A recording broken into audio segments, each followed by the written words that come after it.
সূরা নাসের মধ্যে এত নাচ কেন? আরে নাচতে কইছে। পবিত্র কোরআনের সূরা নাস নিয়ে প্রকাশ্য অনুষ্ঠানে ব্যঙ্গ বিদ্রূপ বাউল শিল্পী আবুল সরকারের এমন মন্তব্যের ভিডিও ছড়িয়ে পড়তেই ক্ষোভে ফেটে পড়েছে সামাজিক যোগাযোগ মাধ্যম। কিছু দূরিন্দেও নাচতে কইছে। নিন্দা, প্রতিবাদ, ক্ষোভ সব মিলিয়ে একরকম আগুন জ্বালাই পরিস্থিতি তৈরি হয়েছে নেটিজেনদের মধ্যে। নিঃশর্ত ক্ষমা চাবি, পায়ে ধরে মাপ চাবি।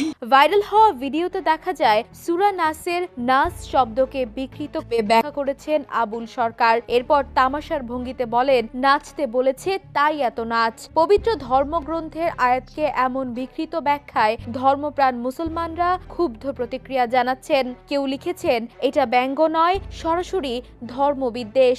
আরেকজনের মন্তব্য, যেমন ভাবে কোরআন নিয়ে মজা করেছে তেমন ভাবেই তার বিচার হওয়া উচিত।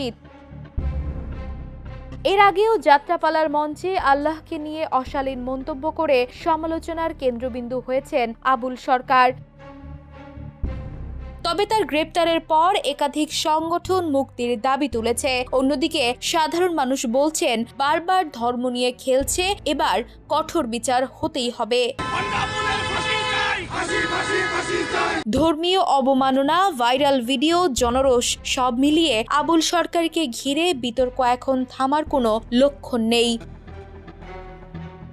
Desk report, the news. দেশে দেশে সবার সাথে, দ্য নিউজ।